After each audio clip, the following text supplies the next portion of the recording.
no solo se mira, se vive.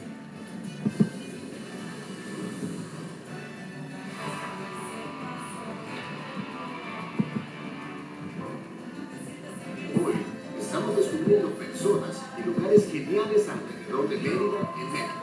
Ningún viaje a Mérida estaría completo sin visitar las ruinas de Uxmal, un patrimonio de la humanidad. Los mayas construyeron Uxmal alrededor de 500 después de Cristo. Luego de visitar las ruinas, te preguntarás cómo vivían los antiguos mayas. Una manera de descubrirlo es visitando el Museo del Chocolate justo enfrente. Para los mayas, el chocolate era algo muy importante. La guía, Celia von Gardner, nos mostrará la antigua forma de beber chocolate de los mayas.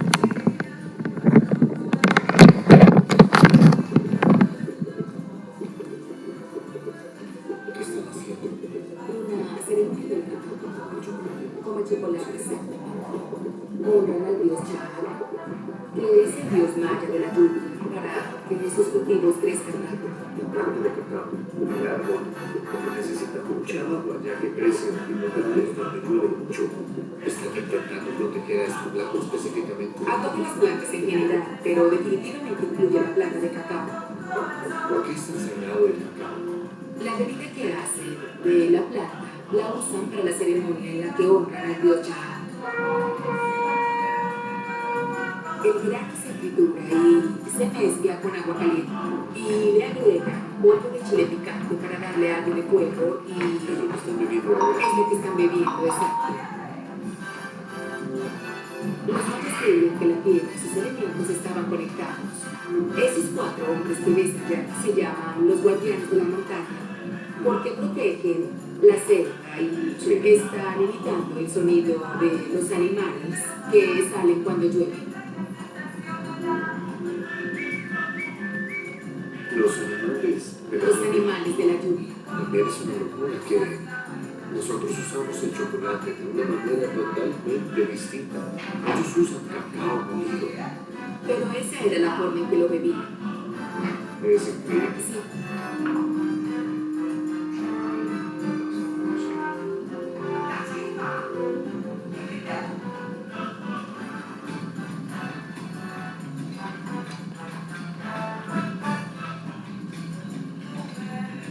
Esto se ve genial. ¿Qué es? Veremos cómo preparan el cacao para beber. Supongo que tú también querrás probarlo. Por supuesto. Quisiera comer algo. Antes de que probemos, Pablo te enseñará cómo se abre Hola, Pablo. el grano del cacao. Qué bien, estos son los granos. Sí, son los granos. Increíbles. ¿Así se hace? Puedes probar las semillas. Voy a probarlo ahora. Bien, no sabe nada a chocolate. Es porque necesita fermentarse primero y cuando eso ocurre es cuando adquiere lo que conocemos como el sabor del chocolate. No sabe nada a chocolate. De hecho, sabe más a banana. Los mayas nunca comieron el chocolate como postre, igual que nosotros. Los mayas no. No, era una bebida ceremonial. Como lo vimos en la ceremonia, lo usaban solo para eso. Hay algo dentro de mí que espera que él saque un pastel de chocolate para devorarlo. Me voy a dejar llevar y probaré la bebida ceremonial que no es tan dulce. Exactamente, hagámoslo.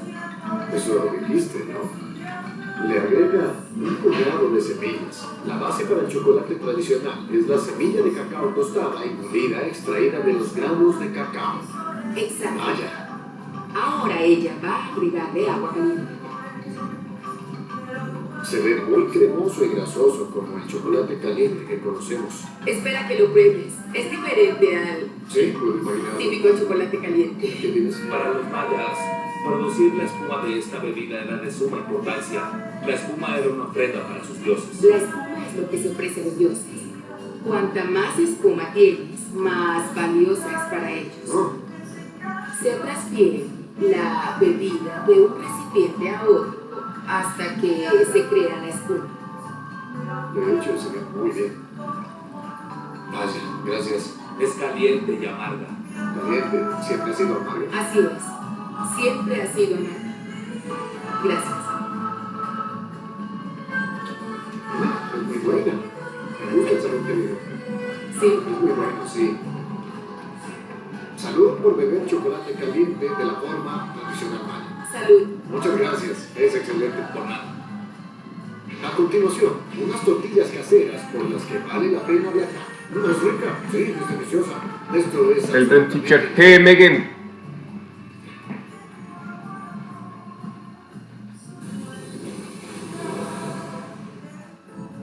Mi nombre es Mía, tengo 6 años y soy paciente de Sanjit. Yo tenía una pelotita de cáncer aquí en la cabeza, pero me encontraron otro nuevo tumor. Ya todas las noches oro a Diosito y le digo, júrame por confianza que no me quede nada de cáncer. Cuando veo la estatua de San Jude me siento alegre por dentro y por afuera. St. Jude Children's Research Hospital trabaja desarrollando curas para salvar la vida de niños con cáncer y otras enfermedades que amenazan sus vidas. Tú puedes ayudar a St. Jude a salvar la vida de niños como Mía. Por favor, llama o ve a nuestro sitio web ahora mismo y conviértete en un ángel de esperanza de St. Jude por solo $19 al mes. Quiero darle las gracias a todo lo que es la familia de San Jude, que me estén regalando cada día a mi niña. Eso es algo que no tiene precio. Gracias a tu donación, familias como las de Mía nunca reciben una factura de pago de St. Jude por tratamiento, transporte, hospedaje o alimentación, porque lo único de lo que una familia debe preocuparse es ayudar a sus hijos a vivir. Llama con tu tarjeta de crédito o débito ahora mismo y recibe esta camiseta de St. Jude para ayudar a St. Jude a salvar la vida de niños como Mía. El bebecito de San Jude está pensando que su hermanito está Diosito. Llama o ve a nuestro sitio web ahora mismo. Todos los boletos de avión volando. Pero ¿dónde los encuentras? Llamas a Vuelos y Más. Sus precios vienen directamente de las aerolíneas. Si quieres los precios más bajos en tus boletos de avión u otros servicios de viaje, llama ahora. Eso es correcto. Llama. Llamar es la única manera de obtener estos precios. Alexa, Llama ahora mismo para viajar a cualquier lugar a los precios más bajos y para grandes ofertas de último minuto también. Mi nombre es Mía, tengo 6 años y soy paciente de San Jude. Yo tenía una pelotita de cáncer aquí en la cabeza, pero me encontraron otro nuevo tumor.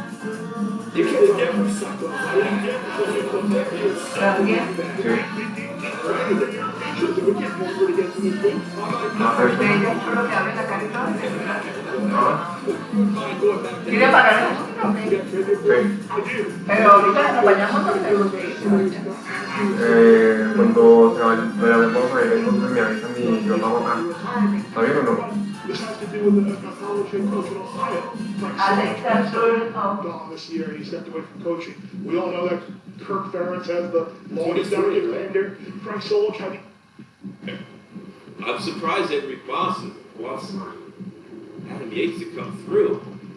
It seems like a better sit would be the two riders in front of him, but maybe he wants to get on Roglic's wheel.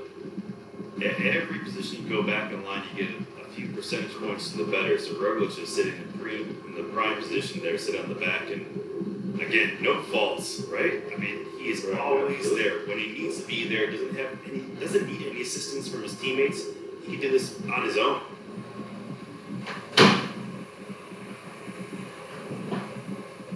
Field 15. Or this is Brian Gibbons, excuse me. Still off the front. No. Sending Weld himself. Chase group, Michael Storr, Mark Padoon, and Roman Bardet, and his own teammate. There's Matteo Trentin, third wheel, so Matteo Trentin in an enviable position. He can just sit on the wheels with the chase with his teammate. The longer Ryan Gibbons stays off the front, the better. UAE has 4 riders. When you count Gibbons, Trentin, and the 2 chasers in the group, that's pretty good riding by UAE. Imagine Micah. There you go. Well, there De La Cruz is trying to get across by himself. Oh, Lopez hesitates for a moment. They're surprised they weren't working. Micah and De La Cruz. Now they've come to the front, so let's see if Miguel Angel Lopez doesn't have at least a couple of allies in the chase. Racing was really struggling just to get on the wheel, but this is going to be a massive shakeup in the top 10. Seb Kuss is not there, for example. He started the day in 7th place, so he's going to move back, most likely, unless he's in a good chase group. Gino Mater started the day in 8th place. He's up in the lead group right now. Guillaume Martin is in a different zip code right now, so it is going to be completely changed around. Ryan Gibbons solo off the front. Pretty powerful group chasing. Down to the valley below the next climb out on the race course. And the peloton absolutely blown to smithereens, and plenty of attack still to come. This is Alpecin Caffeine Shampoo for Men. Take a good look, because it's moving fast. It sold over 2 million bottles in Germany last year. To find out why, head over to Amazon and check out the reviews. Alpecin, German engineering for your hair. I'm Randy. And I'm Dan. And we're Bombas. We sell socks, but not this one. Because this sock is designed to be donated. Socks are the #1 most requested clothing item on the shelf. So for every pair of super comfortable Bombas socks you buy, we donate this pair to someone in need. And thanks to you, we just donated 40 million of them, which makes this the greatest sock never sold. Give a pair when you buy a pair and get 20% off your first order at Bombas.com. Last year, more homes canceled cable TV than ever before.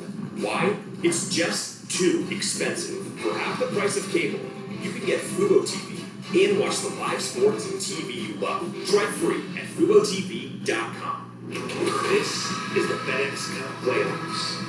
One last chance for the PGA Tour's ultimate prize. This is one of the craziest finishes on tour. The Tour champion. Today on NBC.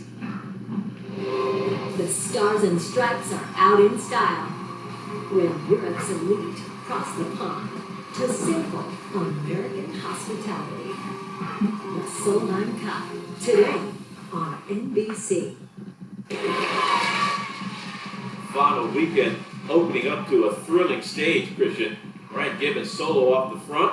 Pretty big group chasing. I wouldn't be surprised if they catch up before the next climb starts.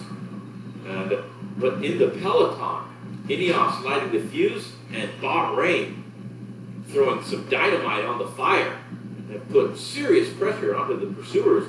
And Miguel Angel Lopez, just a moment of inattention, he is on the back foot chasing hard. This truly is incredible racing here. The fatigue is so massive here in the peloton in general. And there are just riders all over. I bet you they're spread out over 10 kilometers, all the way up from Ryan Gibbons, all the way to back to the Gruppetto, maybe even farther than 10 kilometers.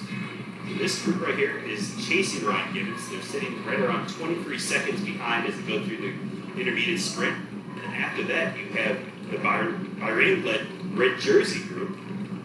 And of course, we're looking for Mark Padoon. That is going to be the wild card. If Mark Padoon gets called out of this group and goes back, that could be a really strong chase, because right now, it's a 1.5 minute difference from the red jersey group back to Lopez right now. And that would put Jack Haig into a podium position, moving into the last time trial, where he should be able to hold his own against Miguel Angel Lopez. This is that chase group. Enric Mas, heads up riding, saw that one coming and was right on the wheel of Adam Yates when he attacked, but I'm surprised he's not sitting on the wheel, motioning Yates to come through. Yates is like, no way. You're going to have to sit on the two riders swapping turns in the front. And Mas, I mean, that's not where he wants to be, but at least he's not chasing with his teammate, Miguel Angel Lopez. Check that out. Now, 1:21, so virtually, Jack Haig is almost leaped over the top of Lopez into 3rd position right now. Again, the biggest question is Mark Padoon, their teammate, is going to be waiting for him right up the road. Trentin with his teammate. Looks like Gibbons has been caught now by the chasers. Thought that was pretty imminent, considering how much power still left in the front group. That's Lopez group, Bob. They're still in the descent there. They're still on the flats on the coastline. And this is the longest bit of flat road that they'll have here until the finish line. So if you want to make some time up, this is a great time to do so. You see the Bahrain riders, especially Gino Mater, sitting down the front there. Look at that gap, just continues to widen. Now 125 to Grupo Lopez. De La Cruz did come through for a moment, but that looked more like an attack, Christian, than actually contributed to the pacemaking. Agreed. Agree with that. He's got to try something to try to get across, but how are you going to get across in almost a minute and a half by yourself, especially when those Bahrain riders are doing such high tempo making? Not an easy road to go down, right on the coast road. Ooh. Yeah. Bayona is the name of this town. Beautiful little coastal village here in Galicia. So el Brent Fischer G, Mickey. To an incredibly dynamic, competitive stage. Miguel Angel Lopez just 16 seconds ahead in the virtual standings of Miguel Angel Lopez, so he's just there on the heels.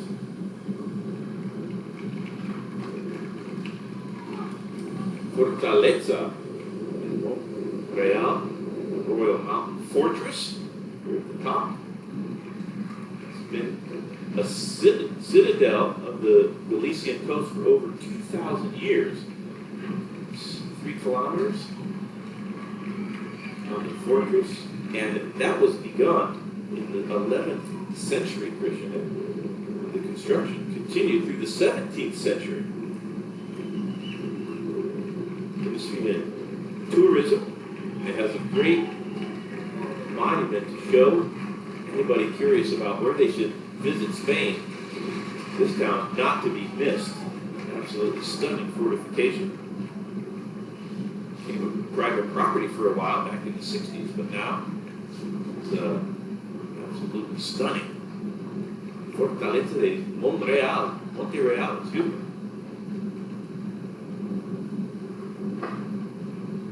Was a summer residence for the kings of Spain in centuries past. Wow, how was that ever a private residence? That's a good question. Goodness gracious, especially in the 60s. Franco era? Come on. Well, thankfully it's a municipal-owned building and fortress now. Roglic has done the right thing. Henrik Mas coming back from the team car, following the wheels. Bahrain on the move, putting pressure on everybody in the top 10 today. Big news for heartburn sufferers. Introducing Zantac 360 Degrees with a new formula that has the #1 doctor-recommended medicine approved to both prevent and relieve heartburn. It works in as little as 15 minutes and lasts. New Zantac 360.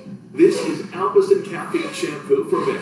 Take a good look, because it's moving fast. It sold over 2 million bottles in Germany last year. To find out why, head over to Amazon and check out the reviews. Alpecin, German engineering for your hair. Dustin Poirier, you know how my man keeps accomplishing everything he sets out to do? He believes that he can. Guaranteed Rate is a mortgage lender who understands the power of belief. Because if you believe, you will. I want that treasure. Orc? Water first. It's the treasure. Can't anyway. Download and solve the puzzles now. You're invited to join 16 daredevils on a crisscrossing journey across the world of speed, setting it ablaze with full throttle insanity. Where will it end? Who will rip up Phoenix with donuts and joy? Man, that was wild. Time will tell. But for now, ride with me. NASCAR playoffs begin in Darlington tomorrow on NBCSN. Today's coverage of the Vuelta a España is presented by Zwift, the cycling app where fun is fast.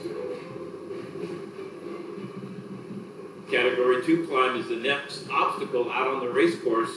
Strong group off the front. They've got a handy advantage over the chasing peloton. And that has been led by Bahrain. Groups are all over this race course, though, today, Christian. Just people everywhere. Oh, man. Wow, is that true, though? Look at the gap now. It's 2.5 minutes now, Bob, to the red jersey group, to the white group. So that means that Jack Haig is now virtually on the podium in 3rd place. Following his teammate, Gino Mater, they caught Miguel Angel Lopez and company. Now, I wouldn't say they were napping because they were going flat out, so they've been going flat out for many kilometers. So maybe Miguel Angel Lopez moving a little bit too far back to be in this next group. Romanico Ramayosa is the bridge built in the 1500s. Romanesque bridge on the race course. Jack Haig in this group. You had just a quick moment to talk to him before the start of today's stage. Take time. I'll definitely try and get it as fast as possible and take as much time before tomorrow's TT.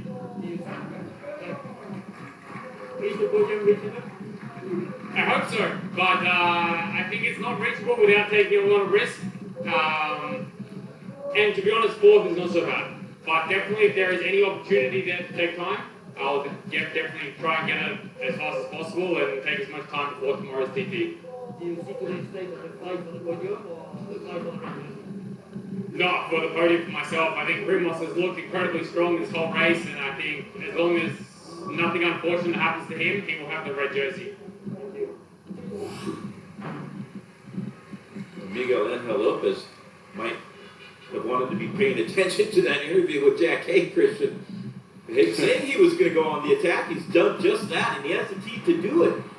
Bahrain's been very strong in the last 3 Grand Tours.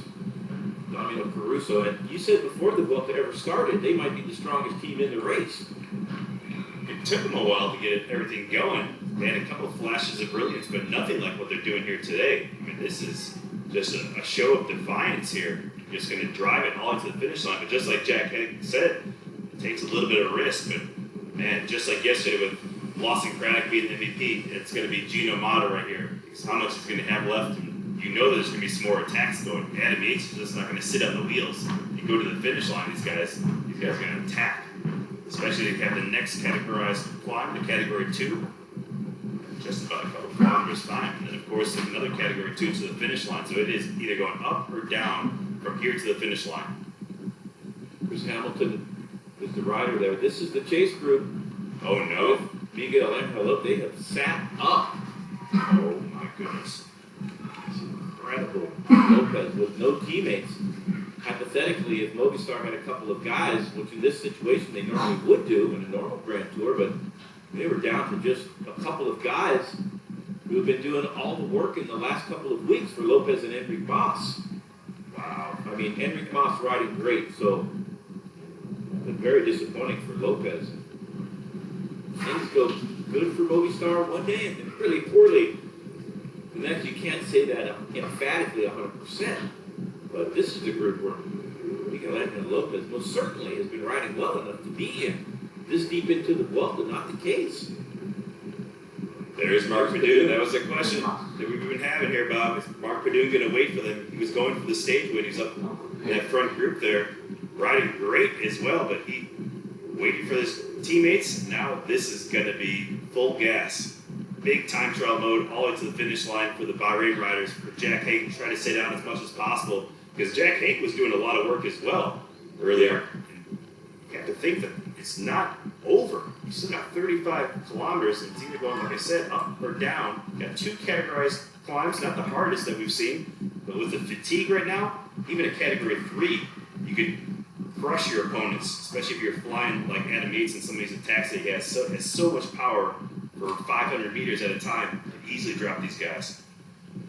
The chase is now just over 3.5 minutes behind Ryan Gibbons, Christian, from the red jersey group of Primoz Roglic, so they are tearing the road up. Michael Storer is in the second group, minute and 5, now minute and 6 behind the lone leader Gibbons. With Champuzan, not impossible to contest a stage win from this group still, but with 2 riders now in front of Jack Haig, it's going to be very tough for everybody in this race today to hold off the Bahrain squad to the finish line?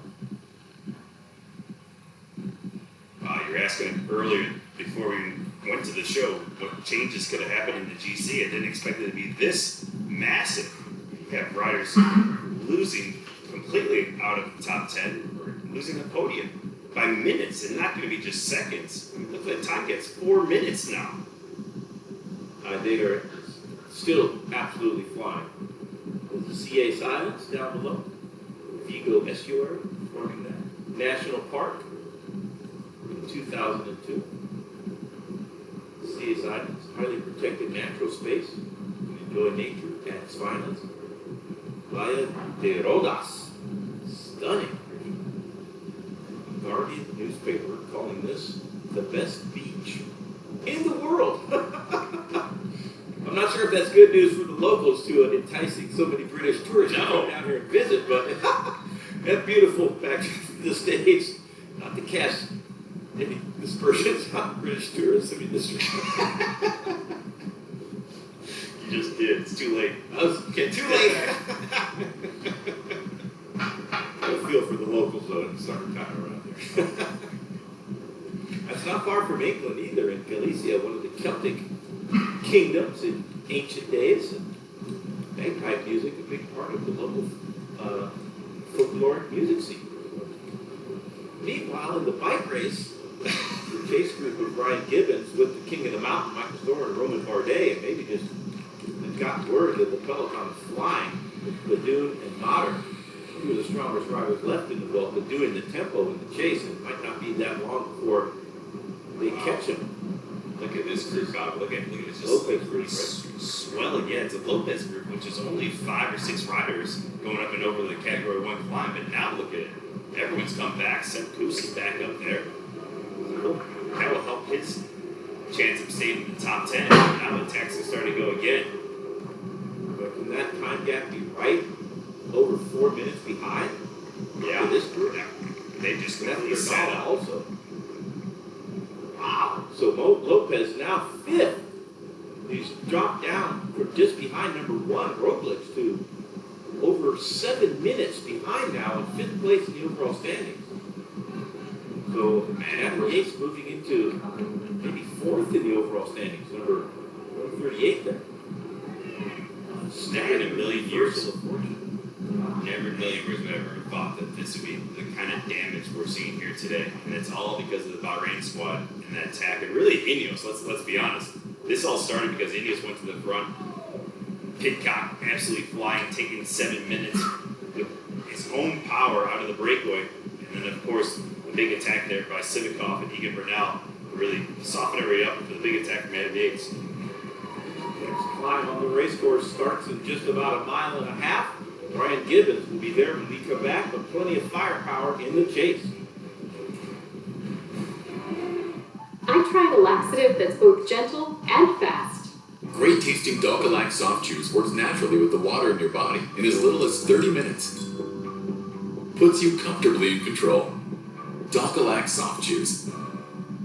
2 out of 3 guys experience hair loss very short of God. Kinda scary. That's why I use Keeps. Keeps offers clinical proven treatments. And the sooner you start, the more hair you can keep. Get started for $1 a day at Keeps.com. I'm Randy. And I'm Dave. And we're Bombas. We sell socks, but not this one. Because this sock is designed to be donated. Socks are the #1 most requested clothing item in home shelters.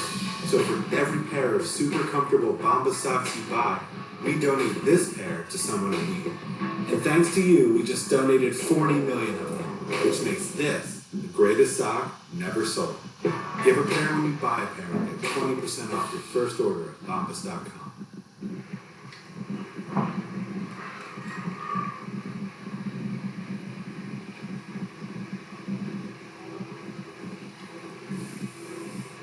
Absolutely flying still here on the front. Bahrain, especially, going back and forth here. This is a group here that is not going to be coming back anytime soon. Massive group, swelled 7 minutes and 32 seconds back. That is JJ Rojas now trying to do a little bit of damage control for his teammate, Superman Lopez, who was just not super enough on that Category 1 climb. And look at that Time gap, no. 4 minutes and 20 seconds difference in between the red jersey group right here. Bahrain, it looks like bike exchange now supporting in the chase. So 1 man off the front, that's Ryan Gibbons. He's got 1 minute and 5 seconds over the 9 chasers. And Mark Badoon, heads up move, sacrificing his chances of going for a stage win, going back and making sure that Jack Haig is on the podium now. And there is a virtual standings. Jack Haig jumped up. Lopez now 7 minutes and 12 seconds virtually back, and he is in danger now of the teammate of Jack Haig. He's going to come up and get in 5th place now. I cannot believe how far this back. That'd be Gino Mata would be in 5th place in a couple kilometers time. Just 3 minutes behind the lone leader. Still 2 tough climbs, including a very difficult climb to the finish line. And still a chance. Ryan Gibbons, surprisingly strong, going for the stage win. Not impossible, but a very powerful chase. I believe that's Nick Schultz, the second rider in line there, who was in the breakaway. He's come back to the group. Let's see if J.J. Rokoff can't do any sort of damage control for his teammate Miguel Angel Lopez. Bit of a sticky wicket. They do have Enric Moss up the road, and just it was down to, I think, Lopez himself to manage that acceleration, and couldn't do that, or wasn't paying attention enough to do that. So now he's got a lot of ground to make up. A lot of times in positions like that where they're attacking, it really wasn't that steep there either, just fast speed. So if you're not on the wheel and you let that separation go and say, no, you close the gap, and before you know it, it's 5 seconds, 10 seconds, 15, and then you're on the front. Oh no, I made a massive mistake here. Maybe he did have the legs to be there with them, but he was just sitting on different wheels, like Egan Bernal, for example, having him close the gap. And there you go, it's high stakes poker out there, especially in some of these climbs. And man, I would say that Lopez lost everything. It's a good thing that he won that stage, though. He's not going home empty-handed, but he definitely wanted a podium position finishing this race. This is the chase group of Ryan Gibbons. Trying to get back across. And that's Harada, Kofidis, Flores de Tier. A lot of aggressive riding now, so no cooperation really to speak of. Pedro Trentino on the back of the chase group. In a minute 32, and that's his teammates off the front, so Matteo Trentin in a pretty enviable position. He definitely doesn't have to work. You imagine Michael Storer would love to get back up to the front to get some more KOM points, but doesn't look likely sitting on this group of chasers. It's a big gap to Ryan Gibbons, isn't it, Bob? 1 minute and 35 seconds. He is really going. I never thought that he had it within him. I was really looking at, of course, the DSM riders and the AG2R riders as danger people in this breakaway, but not Ryan Gibbons. He was not on my radar. Just shows you that all bets are off this deep in the race, especially, I think, yesterday. It took a lot out of the climbers. It was a climbing race, but at the same time, the speeds were so high in the last 100 kilometers when it was flat. I think it really beat some of these guys up. You're seeing a lot of that right now. Just starting the next climb, 5Ks for the leader. This rider, Ryan Gibbons, and a handy advantage.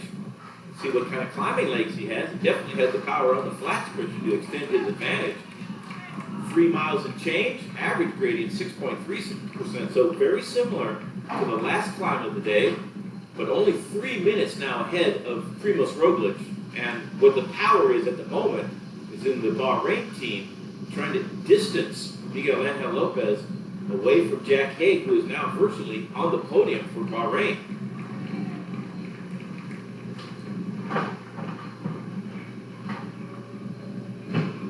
So Lopez there having a little conversation with Rojas there, asking him to give everything he's got. Can't ask too much for him. It's incredible that Rojas is even in this group. Let's be honest here. He's not a pure climber by any stretch of the imagination. And the squad of Movistar, who's had an incredible squad, they have a lot of bad luck with crashes, so many of their riders going home. I mean, what could have been if half their contingent was still here? It would be a different story. They've been able to chase this group back for Lopez, but they don't have the manpower to do so.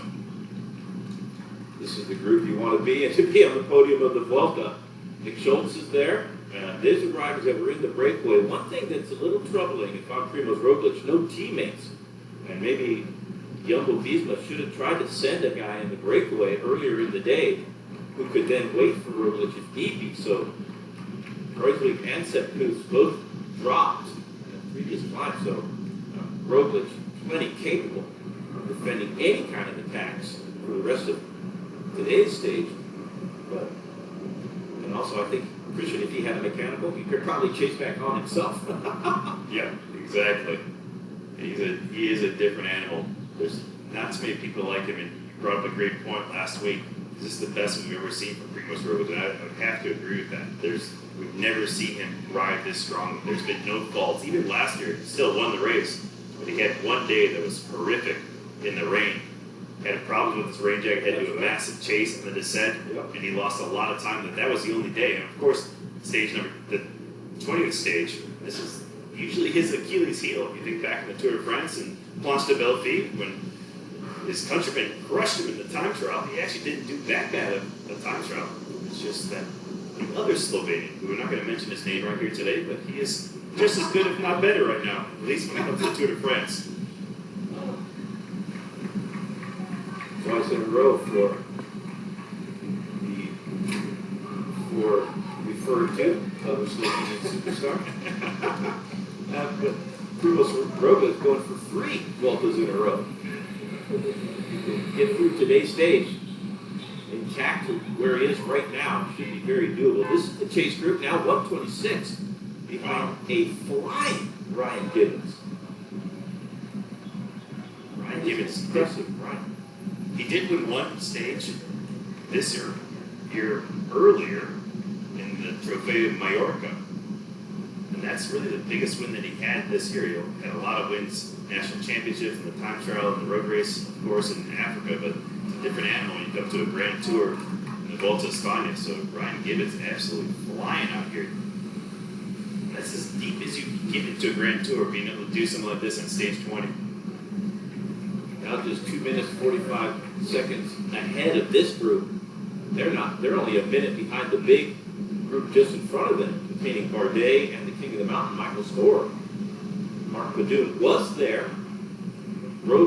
just coasted until he was caught by his teammate, Gino Mater. So you would imagine that if Padun was there before, he could get back there if he needs to. So this is the group they're chasing. They're just 1 minute, 20 seconds ahead of the Bahrain-led chase group. But an impressive solo effort for many miles by Ryan Gibbons of UAE it might not translate to a stage win, but he's definitely, I mean, nobody could have counted on the tactics of the peloton on the Category 1 climb. Otherwise, it would have been a pretty obvious choice that Ryan Gibbons would stay away from the chasers to the finish line, but he might get caught by Primoz Roglic and company, who are only 2 minutes, 41 seconds down now. Yeah, let's be honest here about it. It's not really a maybe or a might. I think it's almost a certainty that this group is going to be going for the stage win here today. Taking so much time back, and you have to think that even the downhill is not easy on this Category 2. You're back with a chasing group with Lopez, with Rojas, just one rider doing the pacemaking for Lopez. No other riders care to help. They all have teammates up the road, or they're completely destroyed and have nothing left anyway. So that's the start of this Category 2 climb. That just shows you how far back they really are. Almost 4.5 minutes now. Alto de Prado, the next climb, and a very tough Category 2 climb to the finish in Castle de Erquilla. JJ Rojas, he was dropped, but now been able with a number of other riders to catch Lopez and Bernal. That must have been quite a surprise for JJ Rojas to come on to that group and see that Miguel Angel Lopez was there. I'll say. And then Lopez is like, buddy, you got to start doing tempo. And he's like, I just got dropped.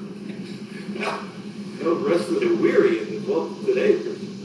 I mean, most likely he got something over the radio, so he would have been completely surprised coming over. But yes, the surprise at him was like, oh no, this can't be happening to me right now. I don't have the legs to do something, but look at how steep these gradients are here. Yeah. Whoa, 14%. 15%, I think it's 60% maximum right here. So Ryan Gibbons has to plow through this as best he can. You know, the chase group, they could be attacking out of that group there especially with Michael Storr. Still looks like he's got great legs. Same thing goes with his teammate Roman Bardet. 126, the advantage. These gradients so steep, unless you're still flying, you could lose a minute, just a kilometer pretty easily on this climb, Christian, for Ryan Gibbons. Easily. It'll be interesting to see what happens in this group when they hit those steep gradients. Perfect launch pad. Be aggressive. We have 27 kilometers to go, so right around 17 miles left of racing. Again, all up or all down. And even the downhill has a hard kicker of 1.5 kilometers in it. So you're going to have to keep the pressure on at all times, especially if you're Ryan Gibbons. Look, that time though continues to plummet. Now 2:25 to Ryan Gibbons. Big group of highly motivated and powerful riders chasing the lone leader. One big group in between. Bahrain seems to have the numbers and the power, Christian. 2:25 behind Ryan Gibbons is still a very impressive ride, even if it doesn't translate to a stage win for Ryan Gibbons. I'll say, these are the kind of rides you get a long contract extension out of, just realizing how strong you can on your day. Maybe not helping on David Cruz so much today, but he's going for his own stage victory, being set up by Matteo Trentin as well. Another strong day for Matteo Trentin, and terrain that really doesn't suit him as well. Yes, that's a really good score. AG2R on the back foot trying to do some attacking, it looks like. Stay in this group for Calmejean. But Champuzan is a little bit further forward with Michael Storr, so they're trying to get across from Ryan Gibbons before the top, and it's now 1:30, so that's amazing. Ryan Gibbons is extending his lead. It's got to be starting to come down at some point. Here is they're right there. 2 minutes. Wow. They're just a few seconds behind the group in front of them. They just came through there. Yeah, they're right on their heels. The rest of these riders are content to let Bahrain do the pacemaking. I don't think you're going to see any attacks on this climb. But the next climb, all bets are off. It's going to be racing all the way to the finish line. Again, it almost looks like a ski jump in reverse, going up in really hard ramps in the first half. It actually has a downhill in the middle of the last category too, and then right back uphill to the finish line. 45 seconds they are saying is the disadvantage between Storr and Roglic. Doesn't seem like it's that. Doesn't seem like it's 45 seconds pushing. It seems like it was just a few seconds, but that portion of road so steep. He flies closely, but as the pedals turn, still almost a minute behind. They're charging fast, and they're starting to split up now in the chase group of Ryan Gibbons. You're right. Most likely they would have been able to hear the roar of the crowd when the red jersey group was coming through there, led by Bahrain. It's a lot like golf, where someone has a birdie on hold next to you, like, oh no, what was that? You just made bogey.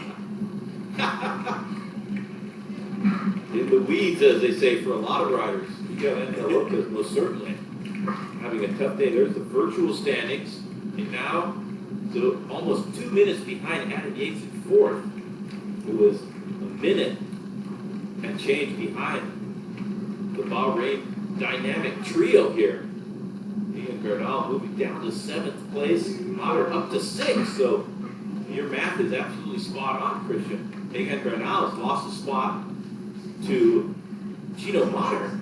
That might change before the finish. Mater's been doing all the tempo for many miles and still sitting on the front with Mark Padu for Jack Hay to move into the podium, and that's looking very likely at this point. Yeah, that's the only thing I can think of, is that Gino Mater is going to be so destroyed when he hits that last category too that he might lose a bunch of time, and Lopez being able to attack out of that group and try to consolidate at least the top 5. The same thing goes with Egan Bernal. So I'll Ryan Gibbons still streaking towards the KOM point, being chased by this group. Bardet and Storr are staying together. Trentin trying to get on the wheels before on this flat section. Might be his last chance to do so. Tremendous descender. Might be able to come back on the descent, but just about a kilometer to the lone leader, and still